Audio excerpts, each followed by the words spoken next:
En esta sesión vamos a profundizar en lo que entre varios hemos llamado el Civic Design Method.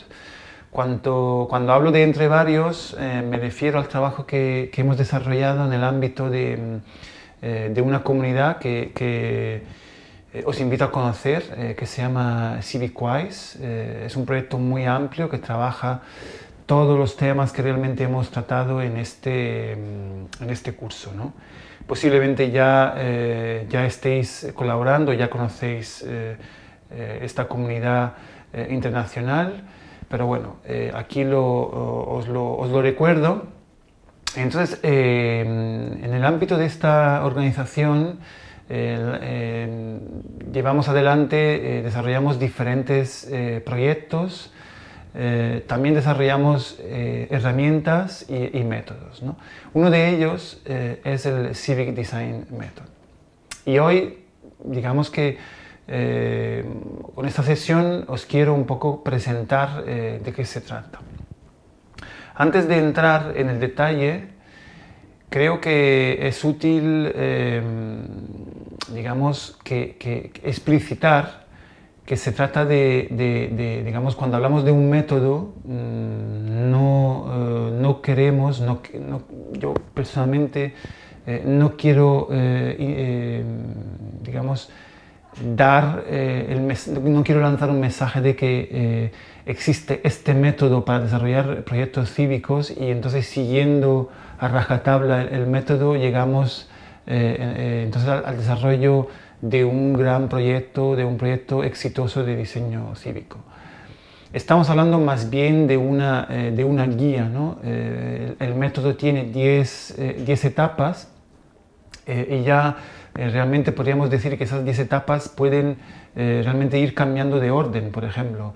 Realmente podríamos pensar que hay otras etapas y otros matices que habría que añadir, que cada proceso realmente requiere digamos, una reflexión específica para que realmente podamos conseguir desarrollar procesos exitosos.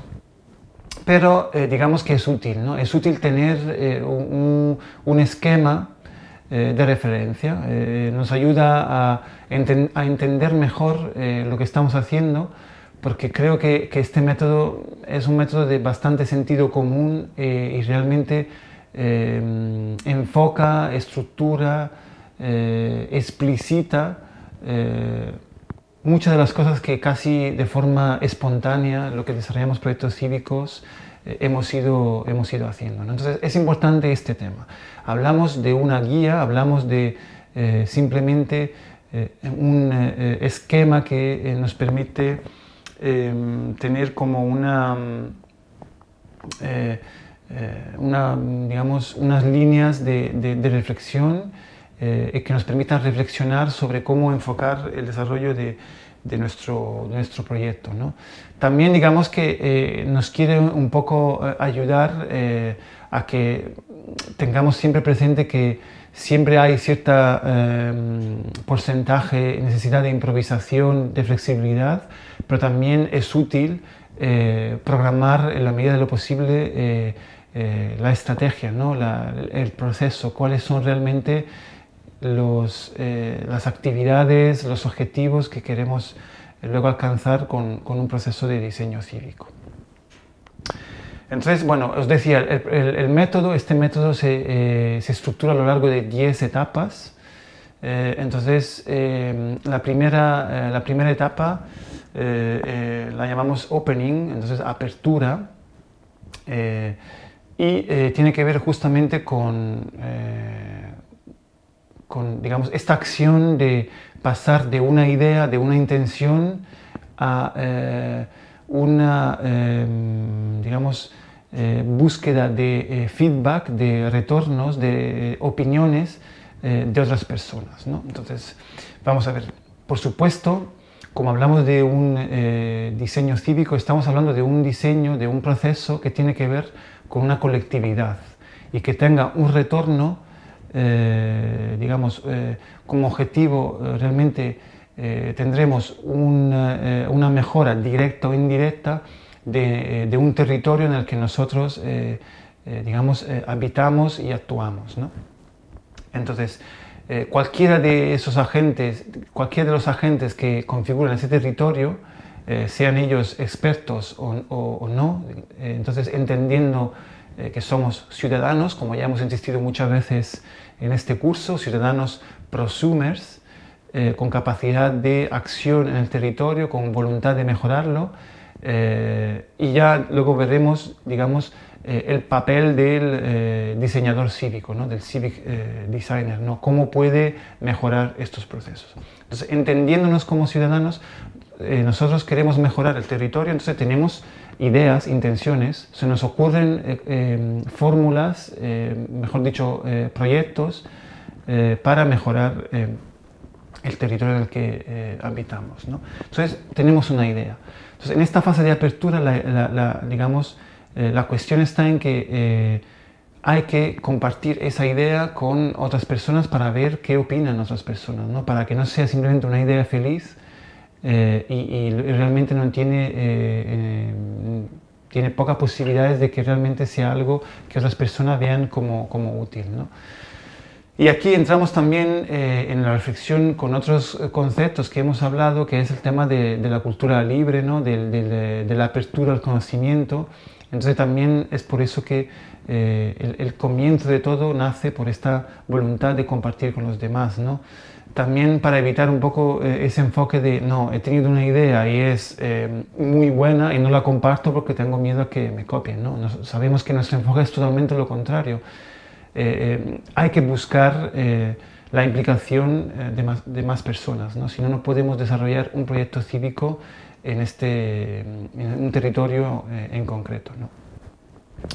Entonces, bueno, hacemos esa apertura, buscamos un feedback. Si el feedback es positivo, es decir, que realmente otras personas nos dicen, bueno, sí, nos parece que es una idea interesante, se debería desarrollar, pasamos a la fase siguiente, que es una fase de planning, es decir, una fase de planificación y reflexión sobre cómo llevar a cabo el desarrollo de esa idea, ¿no? Digamos, pero digamos no tanto en un sentido como muy directo de diseñar la idea, sino realmente de pensar cuál es el proceso que nos lleva a poder diseñar de forma colectiva esa idea, ¿no? Entonces, en esa fase de planning, realmente hay que reflexionar, por ejemplo, en cuáles son las personas en concreto o los perfiles que realmente nosotros deberíamos implicar en esta fase de concepción para que realmente el proyecto tenga éxito, ¿no? Entonces, realmente se trata de reflexionar sobre cuáles podrían ser, ¿no? Esas figuras concretas, a lo mejor líderes locales, personas muy implicadas localmente, asociaciones, etc. Entonces, pensar cuáles deberían ser implicadas y qué tipo, repito, de perfiles deberían estar implicados en el proyecto, ¿no? Entonces, una vez que hemos definido eso, ya pasamos a la tercera fase, que es la fase de engagement, es decir, que vale, antes incluso de empezar a definir y concebir el proyecto, intentemos ya implicar a esas personas, ¿no? O a un buen número de esas personas que nosotros entendíamos que son necesarias para el éxito del proyecto, ¿no? Si conseguimos entonces tener un mínimo de engagement, un mínimo de implicación de esas personas, entonces merece la pena seguir adelante. Veis que hablo de merecer la pena. ¿Por qué? Porque realmente la idea de tener un método, de tener fases, también recae en una necesidad que podemos tener en un proyecto cívico, que es, digamos, tener parámetros, tener un sistema que nos permite poder ir evaluando sobre la marcha cómo el proyecto se está desarrollando y también tener siempre muy claro de qué manera nosotros a lo largo de un proceso que ya está en marcha podremos implicar otras personas. Entonces me explico mejor. A lo que me refiero es que por un lado con esta estructura por fases realmente nosotros podemos definir, y es lo que realmente os estoy comentando, cómo al finalizar de cada fase nosotros nosotros identificamos, digamos, unos objetivos. Entonces, como os decía, pues primero conseguir un feedback. Si el feedback es positivo, entonces pasamos a la fase siguiente. Definir un plan. Una vez que tenemos un plan, pasamos a la fase siguiente, ¿no? Si tenemos engagement, si tenemos implicación, entonces pasamos a la fase siguiente. Esto, digamos, nos ayuda a estructurar un proceso que, al ser colectivo, realmente puede ser claramente más complejo de coordinar y de manejar. Entonces, por eso, ¿no? Entonces, esta estructura por fase nos permite, vale, si conseguimos esto, seguimos adelante. La idea también es que si no lo consigues, o tienes que, digamos, pararte más en esa tarea en concreto, en esa fase en concreto, o posiblemente tienes que reempezar desde cero, ¿no? Entonces, pues en el caso, por ejemplo, de la planificación, si ves que no funciona, igual tienes que replantear todo, ¿no? Si el feedback que has conseguido es negativo, igual tienes que abandonar la idea y empezar completamente otra desde cero, ¿no? Luego tenemos otro tema que es cómo la idea de estas fases sirve también para mejorar la capacidad de incorporar e implicar nuevas personas en el proyecto. Esto es el gran reto, yo diría, de cualquier proyecto colaborativo. Sabemos que cuando un proceso ha empezado, lo más difícil es que, además de las primeras personas que se implicaron en ello, consigamos que nuevas personas se impliquen, porque lo que ocurre es que realmente el que llega nuevo realmente se siente un poco ajeno al proceso, ¿no? Puede realmente visualizar una situación en la que realmente hay unas personas que ya están empoderadas, que realmente se sienten cómodas con el proceso, y el que llega nuevo no conoce, no sabe lo que se ha hecho, etc. Entonces se siente como más fuera, ¿no?, de ello. Entonces, la idea de estas fases realmente sirve también para que al finalizar cada fase, al empezar una nueva fase, realmente podamos tener también una micro atención, un micro cuidado, una microfase de, digamos, de welcoming, es decir, de acogida de las nuevas personas, ¿no?, en el que realmente se resume lo que se ha conseguido en la fase anterior y se hace digamos, un acto de bienvenida, una recapitulación, también desde un punto de vista muy humano y personal con las nuevas personas que se incorporan en el proceso, ¿no? Eso, digamos, también por eso un poco el interés de tener varias fases, ¿no? Decíamos entonces fase 3, engagement. Entonces, si conseguimos la implicación de un número de personas suficiente para seguir con el proceso colaborativo, pues pasamos a la fase siguiente, ¿no? Nosotros de momento hemos definido que en la fase siguiente lo que tenemos es una fase de research, ¿no?, de investigación. ¿Qué quiere decir? Pues vamos a ver qué es lo que realmente ya existe alrededor de esta idea, de este proceso que nosotros tenemos en mente, porque es bastante probable que otras personas hayan pensado algo parecido y estén desarrollando algo parecido o ya lo hayan desarrollado, ¿no? Esto también es muy divertido porque realmente hoy, gracias a Internet, es más fácil descubrir proyectos parecidos, ¿no? Posiblemente eso siempre haya existido, pero siempre hay otras personas que están haciendo cosas parecidas a la nuestra, pero con Internet ahora es más fácil conocerlas, ¿no?, digamos, llegar a ellas, ¿no? Entonces, en esta fase de investigación vamos a ver qué es lo que se ha hecho y de qué manera nosotros podamos utilizar los logros de otros proyectos, ¿no?, sin tener que reinventar la rueda cada vez, ¿no? Es un poco también el principio de la cultura libre y de esta idea de compartir el conocimiento. Cuando hemos hecho esa investigación, ya entonces podemos pasar a la fase de diseño, de concepción. Es decir, vale, hemos visto qué han hecho los otros, vamos a trabajar para definir en concreto qué es, cómo desarrollamos nuestra idea, ¿no? la fase de diseño aquí, realmente nosotros la entendemos también como una fase de ampliación de posibilidades. Empezamos con una idea y entonces al momento en que nosotros implicamos más personas, realmente esa idea, digamos, seguramente se modifica y entonces acoge diferentes puntos de vista, ¿no?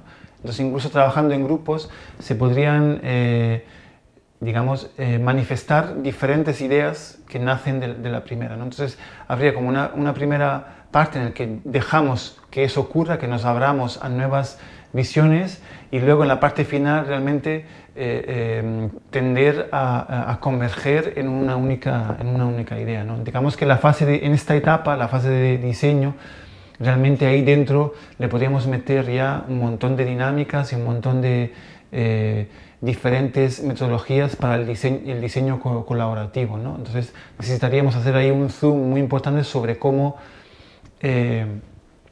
desarrollar esa etapa, ¿no? Realmente cada etapa necesita de ese zoom, ¿no? Ahora estamos, digamos, simplemente visualizando un esquema muy general, ¿no? En esta idea de ampliar primero y luego converger en única propuesta, puede ocurrir que hay algunos que están muy convencidos de su propia propuesta que no quieren converger, ¿no? Aquí vale también un poco los principios de las comunidades de desarrollo típica, por ejemplo, de software libre. Entonces, bueno, se llama lo que es un fork, es decir, si ese grupo está realmente convencido de que lo que hay que hacer es eso y el resto de otras personas converge hacia otro punto, pues estas personas realmente lo que pueden hacer es volver a empezar el proceso desde cero, ¿no? Y eso porque, digamos, como también hemos insistido a lo largo de este curso, el tema de la inclusividad es esencial, ¿no? Es decir, si hay algunos que realmente están convencidos sobre algo, pues bueno, pues que nadie le impide de empezar otra dinámica, ¿no? Entonces pasamos a la fase 6, que es la fase de delivering. Es decir, bueno, pues tenemos la concepción, pero tenemos que también producir los documentos formales, oficiales, que permiten que ese proyecto se haga realidad, ¿no? En esa fase de delivering tenemos también, digamos, todo lo que es pedir autorizaciones, permisos a las instituciones públicas para que realmente podamos hacer real nuestro proyecto. Como veis, esta parte está como hacia el final y podría estar al principio. Realmente hay puntos de vista diferentes. Nosotros, digamos, en el momento la ponemos más hacia el final porque entendemos que es útil hacia el buen éxito del proyecto, que realmente al momento de hablar con la administración pública podamos demostrar que no se trata, lo que estamos desarrollando no es una idea feliz, sino que realmente tiene detrás ya un trabajo, un proceso bastante amplio, con una comunidad amplia que ha trabajado en ello. Entonces, cuando hablamos con las instituciones públicas, tener una mayor fuerza de diálogo con ella, ¿no? Y también una mayor capacidad de presión para que la administración pública nos dé los permisos necesarios, ¿no? Visto del otro lado, también es una manera de que la administración pública tenga mayores garantías. Si la administración pública, entonces, cuando ve que existe todo ese trabajo, entonces, bueno, tiene más garantías y se siente más segura a la hora de dar esos permisos, ¿no? Séptima etapa, tenemos lo que llamamos el spreading, que básicamente es la difusión.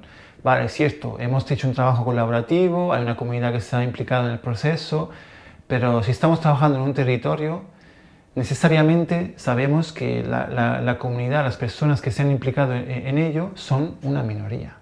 Es decir, que la gran mayoría de las personas que viven en ese territorio posiblemente no hayan tenido la oportunidad de conocer ese proceso, o si lo han, digamos, conocido, no conocen cuáles son los resultados de esos proyectos. Entonces es esencial hacer un trabajo de difusión de los resultados finales de la propuesta, es decir, utilizar medios tradicionales y más innovadores, entonces prensa local, periódico, televisión, lo que sea, y internet, redes sociales, encuentros, para presentar la propuesta, para que todo el mundo conozca la propuesta, ¿no? Y también, ¿por qué no tener también un nuevo feedback, ¿no? Esto también, digamos, me permite también reintroducir un concepto que comentaba al principio, que es que, claro, el orden aquí de las fases sigue una lógica que en esta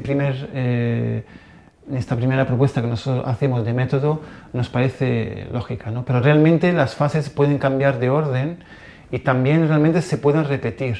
Si digamos que de repente uno puede ver la necesidad de volver a tener una fase de apertura y de feedback, pues la vuelve a hacer, ¿no? Y entonces reintroducir ciertas fases también puede ser útil, ¿no?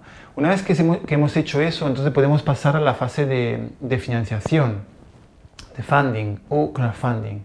Es decir, que es el momento de buscar cuáles son los métodos, cuáles son los recursos, cuáles son, digamos, los mecanismos de financiación de ese proyecto, ¿no? Puede ser una financiación privada, puede ser una financiación pública, puede ser las dos cosas juntas, puede ser también recurrir a mecanismos de crowdfunding, ¿no? Pues nada, pues cada proceso buscará sus propios métodos, ¿no? Esta era la fase 8 y llegamos entonces a la fase 9, que es la fase justamente una vez que tenemos la financiación, pues tenemos los permisos, vamos a desarrollar el proyecto, ¿no? Entonces aquí puede ser realmente definir,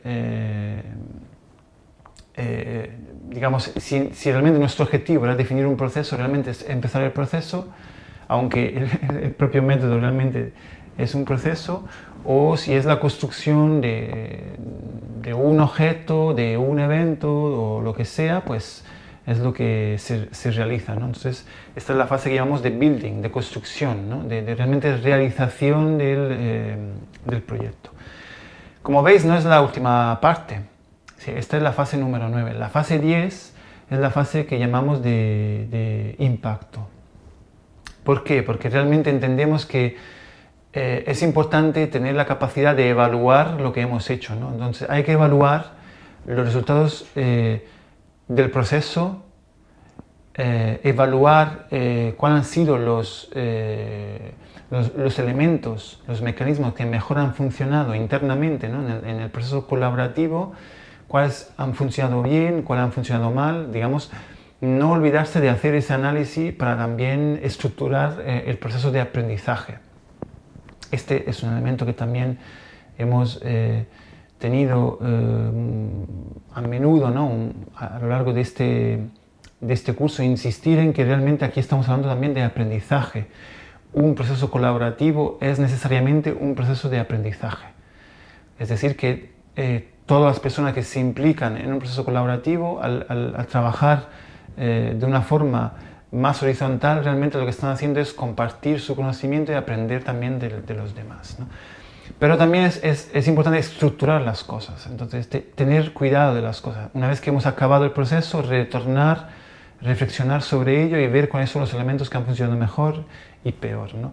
Y posiblemente también, de hecho ni siquiera posiblemente, es un tema sobre el que estamos trabajando mucho, documentar lo que ha ocurrido, para que ese conocimiento se pueda trasladar a otros. Sabéis que cuando hemos hablado de transparencia, inclusividad, etcétera, etcétera, hemos hablado también mucho de cómo utilizar, por ejemplo, la esfera digital para documentar las cosas, para que otras personas puedan conocer lo que se ha trabajado, los resultados, etcétera, ¿no? Para mejorar justamente la capacidad de otras personas que no han participado a lo mejor desde el principio o que quieren hacer otra cosa parecida, puedan realmente involucrarse a través de esa documentación que nosotros hemos estructurado, sobre todo de una forma bastante útil online, ¿no? Pero no necesariamente y exclusivamente online. Pero recordamos que esa herramienta está ahí y es muy, muy útil, ¿no? Entonces, bueno, decíamos, esa fase de impacto sirve entonces para hacer esa evaluación, ver cómo ha funcionado, cuáles han sido los resultados, etc.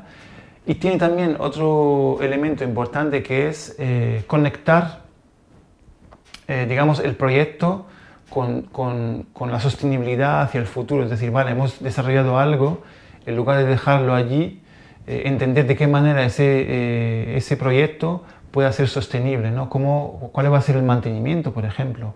¿Qué es lo que va a ocurrir después? ¿Quién se va a encargar de ello? En el caso de que vemos que las personas, el proceso que se ha desarrollado realmente no es capaz de garantizar esa sostenibilidad, esa continuidad, pues la idea de esta fase es también buscar qué otros proyectos puedan estar relacionados con este, ¿no? Cómo conectar los resultados de este proyecto con otros para que realmente se pueda garantizar esa continuidad. O, si eso no es posible,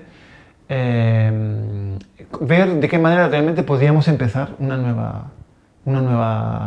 nuevo proceso, ¿no? Empezar desde cero, como decíamos, con estas fases, para realmente definir, en este caso no tanto el desarrollo del proyecto, sino definir con 10 etapas, realmente enfocarnos a cómo construir la sostenibilidad y la continuidad de lo que ya habíamos construido en el proceso precedente, ¿no?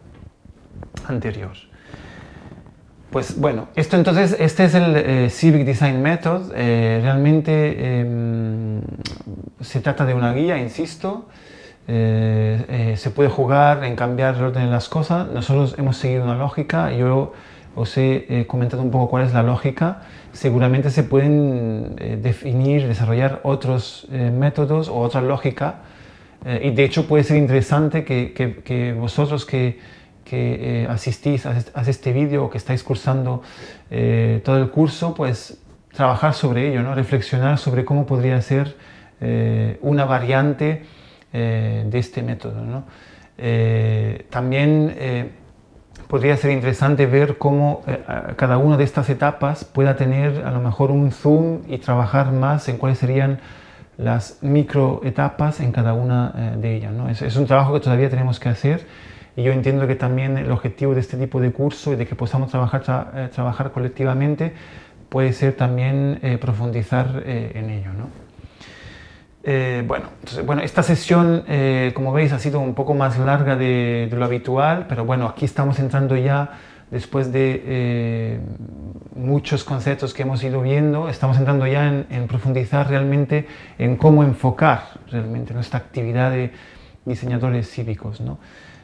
Nos queda, bueno, es importante también profundizar en qué es un diseñador cívico, qué es el diseño cívico, ¿no? Pero bueno, entonces esta sesión es un poco más larga por eso, ¿no? Pero bueno, entiendo que seguramente haya sido de interés y un elemento esencial para avanzar en nuestra reflexión sobre esta disciplina transdisciplinar, perdonad la repetición. Y bueno, sin más, yo cierro aquí esta larga sesión.